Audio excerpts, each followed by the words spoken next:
तो गाइस आज मैं नोलन बाबा की मूवी ओपेनहाइमर थिएटर के अंदर देखने का था, जिसको देखने के बाद मेरी इतनी ज़्यादा फटी ना, मतलब उतना तो मेरी कोई हॉरर मूवी भी नहीं फटेगी, क्योंकि इसका एक एक फ्रेम इतना ज़्यादा बारीकी से डाला गया है ना कि आप फर्स्ट फ्रेम से ही पता चल जाता है कि आप नोलन वन में एंट्री कर चुके हैं। जिसके अंदर जो बैकग्राउंड स्कोर है वो इतना ज़्यादा आपको हिट करता है ना कि आप अंदर से डर को महसूस करते हो कि खौफ का डर क्या होता है। लेकिन उसी के साथ अगर आप इस मूवी को देखने के लिए प्लान कर रहे हो ना, तो उससे पहले आपका जानना जरूरी है कि ओपेनहाइमर कौन थे और इस मूवी के अंदर जो साइंस यूज किया गया है वो क्या है। तो अगर आप नहीं जानते तो आधा मूवी का आपका मजा तो ऐसे ही खराब हो जाएगा। तो मैं किस काम होगा, मैं हूं ना बताने के लिए। तो सबसे पहले बात करते हैं रॉबर्ट जे ओपेनहाइमर कौन थे, क्योंकि अगर आपको वही नहीं पता तो क्या आप मेरा घंटा देखोगे।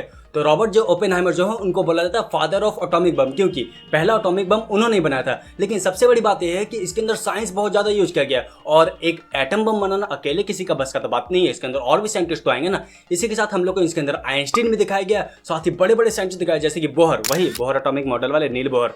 पता है आप परेशान हो गए उससे, लेकिन खैर क्या कर सकते हैं, दिखाया इसके अंदर। उसी के साथ इसके अंदर हाइजेनबर्ग को भी दिखाया गया जो कि वेव का अपना थ्योरी दिए थे, पता ही होगा आपको।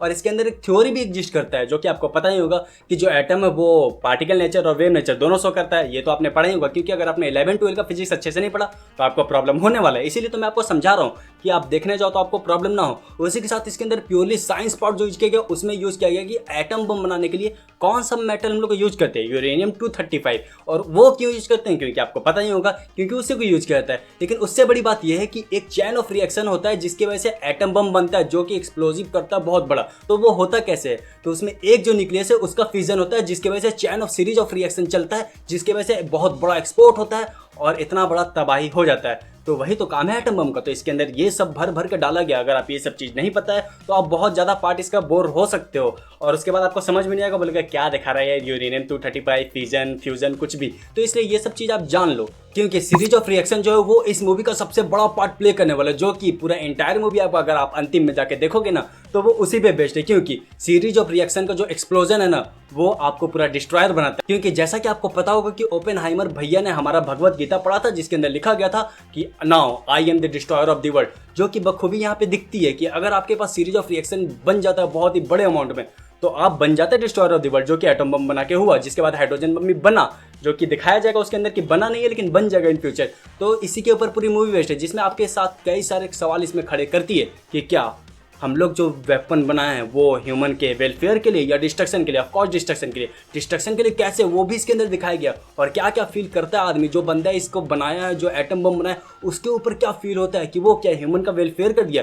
क्या हिरोशिमा नागासाकी पे गिरा तो क्या वो लोग जीत के बाद तो बहुत खुश थे कि उनके अंदर क्या मेंटल ट्रॉमा है, क्या मेंटल ट्रॉमा उनके साथ हुआ, वो सब इसमें भर भर के दिखाया गया। लेकिन उसी के साथ ही साथ ये क्वेश्चन उठता है कि क्या ये मूवी एक मास्टरपीस है, क्योंकि नोलन भैया ने इस मूवी को बनाया तो मास्टरपीस तो होनी चाहिए। तो हाँ, one of the masterpiece movie है नोलन भैया की, लेकिन सबसे बेस्ट वर्क नहीं है। लेकिन उसी के साथ अगला क्वेश्चन आता है कि इसके अंदर खास क्या है। तो खास ये है कि नोलन भैया का जो स्क्रीन प्ले दिखाने का तरीका, क्योंकि नोलन भैया कभी कभी सीधे शब्दों में बात नहीं करते, मतलब नहीं करते, सीरियसली बोल रहा हूँ मैं।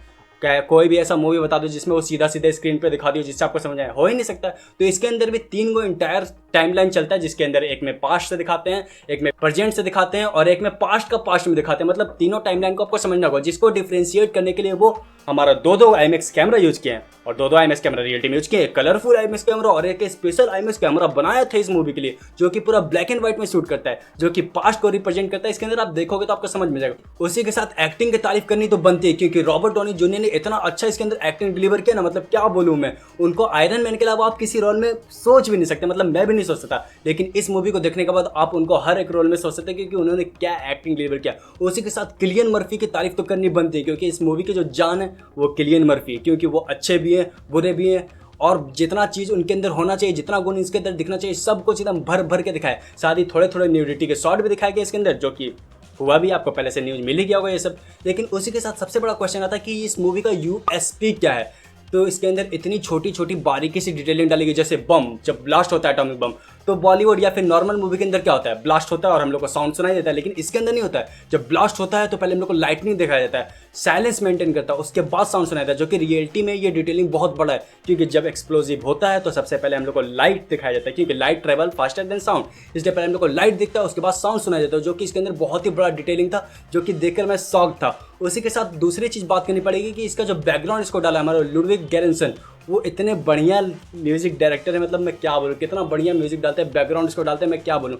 टेनेट आपने देखा होगा, उसके अंदर भी उन्होंने किया था। और इस मूवी के अंदर सबसे बड़ा जान जो है यूएसपी है, इसके अंदर इंटायर पार्ट जो बहुत बड़ा पार्ट है हमारा लेक्चर का, जिसके अंदर इंटरोगेशन चलता है हमारा ओपेनहाइमर भैया पे, लेकिन वो पार्ट बोरिंग नहीं लगता क्योंकि बीजीएम जो है बहुत ही ज़्यादा मस्त है, जो कि आपको एंगेज रखता है। तो ओवरऑल अगर मैं एक लाइन में मूवी को रिव्यू करूँ ना, तो Adipurush is inversely proportional to Oppenheimer, क्योंकि आदिपुरुष जितनी ज़्यादा घटिया थी ना, ओपेनहाइमर उतनी ही ज़्यादा बढ़िया। तो इस मास्टरपीस ऑफ कोर्स ये वन ऑफ द नोलन्स की बेस्ट वर्क है, लेकिन सबसे बेस्ट नहीं है, क्योंकि प्रेस्टीज आती है, इंसेप्शन आती है, बहुत सारी, लेकिन one of the best work जरूर मैं बोलना चाहूँगा। एक मस्ट वॉच है, जाके श्योरली आप देखो थिएटर में। और अगर आपने देख लिया तो मुझे कमेंट बताओ आपको कैसे लगी थी।